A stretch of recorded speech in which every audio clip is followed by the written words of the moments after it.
Daniel Rock Zero here, back again on our video. Starrcade 1983 coming right at you. A Flair for the gold. Everyone talks about it. Everyone remembers the main event. Ric Flair versus Harley Race for the NWA World Heavyweight Belt in a steel cage. But how is the rest of the card? Well, we have an incredibly rough start. A really rough start. I mean, it's almost as bad as those three matches I talked about in 1998. We get the Assassins, a generic as fuck tag team, defeating Rufus Jones and Bubsy McGraw, another generic as fuck tag team, in a match, a 3. Yeah, that's the opener. That's a worse opener than Tito Santana and the Executioner. I mean, it's bad in that sense because this is the opening match to this great spectacle. Okay. Kevin Sullivan and Mark Levine defeats Scott McGee and Weaver in a 3. Abdul the Butcher defeats Carlos Colon in a terrible bloody match, a 2. And these guys are WWE Hall of Famers. Ugh. Awful. Now finally we get those 3 matches out of the fucking crap. Get those 3 matches out of the way. Now I get to talk some good stuff. First good match is Cowboy Bob Orton and his partner Dick Slater defeating Wahoo McDaniels and Mark Youngblood in a solid tag team match. A 6.5 out of 10. Wahoo McDaniels was one of the biggest influences in Ric Flair's career. Good match. A 6.5. Charlie Brown, or Jimmy Valiant, the originator of the Double Gangers storyline. You know, like when Hulk Hogan was Mr. America, and you know they try proving that he is who he said he's not, and so Jimmy Valiant was the originator of this, and he defeated the Great Kabuki.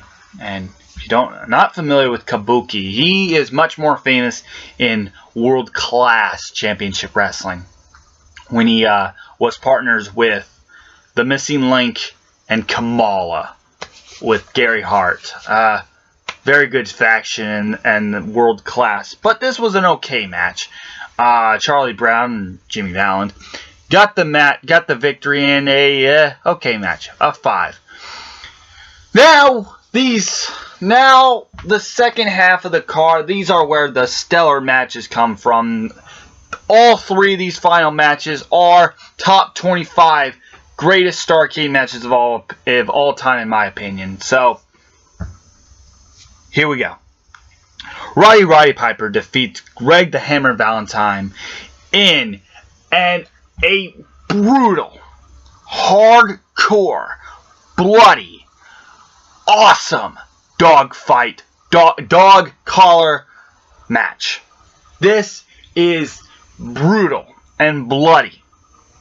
If you have weak stomach, you probably shouldn't watch this. This is as gruesome as any match you could ever, as any hardcore match you could ever see. But it's so huge because this is one of the very first. It was actually the very first time something like this has happened. You know, it's just a marvelous match, and how they work with the dog collar. It's not just 2 guys beating the fuck out of each other, beating the dog piss out of each other with a dog collar chain, with a dog chain. No, it's much more than that. They have great chemistry, and they tell a phenomenal story. It's insanity. It's insane. It's great. You know, at the end, Roddy Piper just beats the piss out of him with the chair, hog-ties him up for the victory, and I give it an 8.5 out of 10. It was bloody. It was gruesome. It was awesome.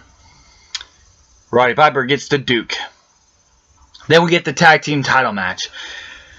Ricky the Dragon Steamboat and Jay Youngblood defeats the Briscoes in a wrestling clinic. An 8 out of 10.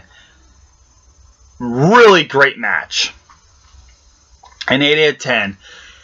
Ricky Steamboat, Jay Youngblood, or Jay Youngblood, who was obviously the other guy in this tag team.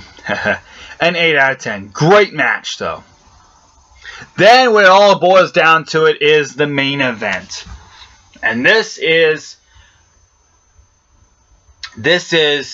one of the best matches of all time in Starrcade, period. Actually, it's one of the best matches in Ric Flair's career, and it's one of the best matches in Harley Race's career.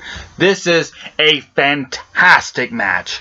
Ric Flair versus Harley Race in a steel cage for the NWA World Heavyweight Championship belt. It is exactly what it was called.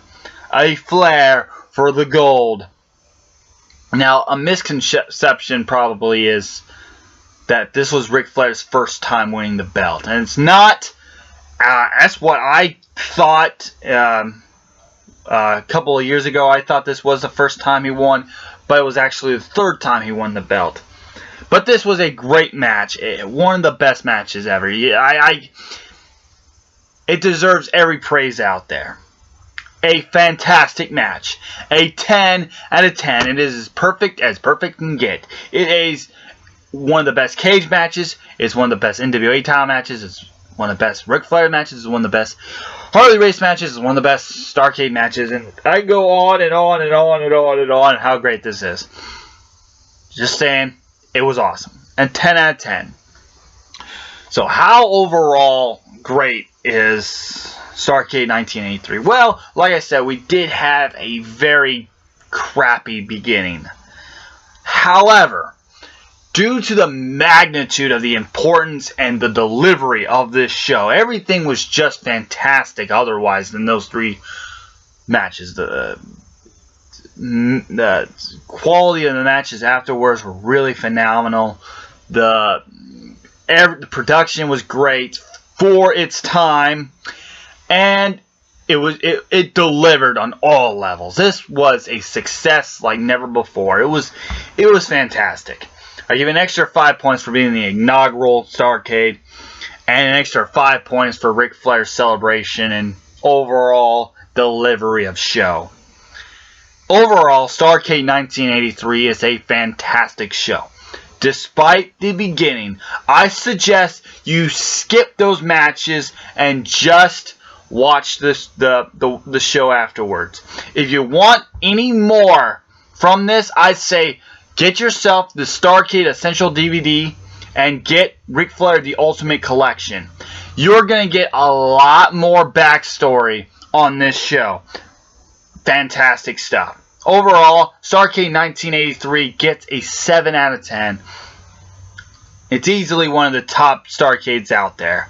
And I'll catch you next time for Starrcade 1984. How is that match, which is the $1 million challenge, how is that going to top this? See ya. Bye.